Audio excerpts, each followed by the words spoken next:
দেখতেই পেলেন কতটা ক্রিস্পি হয়েছে আজকের ফিশ ফিঙ্গার। তো চলুন দেখে আসা যাক রেসিপিটি। প্রথমে মাছটাকে সেদ্ধ করে নিতে হবে। এরপরে সামান্য পেঁয়াজ আর মরিচ সাদা তেলে ভেজে নিতে হবে। বেশি কড়া করা যাবে না, সামান্য আঁচে ভেজে নিতে হবে। পেঁয়াজটি ভাজা হয়ে গেলে আমরা এর মধ্যে আলু সিদ্ধ করে রাখা, কিছুটা আদা এবং সামান্য সয়া সস এবং মাছ দিয়ে ভালো করে মাখিয়ে নেব। এখানে মাছটা কাটা ছাড়িয়ে নিতে হবে। সব কিছু দিয়ে সুন্দর মতো মাখিয়ে নিতে হবে।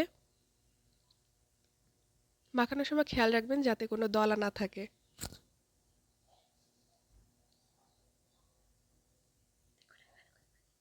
এরপরে আমরা কর্নফ্লাওয়ার যোগ করে দেব পরিমাণ মতো এবং সামান্য পরিমাণ ব্রেডের নরম অংশ যোগ করে দেব। এতে করে স্বাদটা আরও বৃদ্ধি পাবে।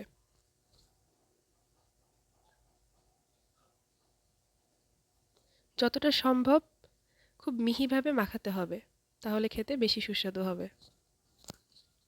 এরপরে একটা ফেটিয়ে রাখা ডিমের সামান্য অংশ আমরা এতে যোগ করে দেব। এবারে আমরা এগুলোকে শেপ দিয়ে ভেজে ফেলব।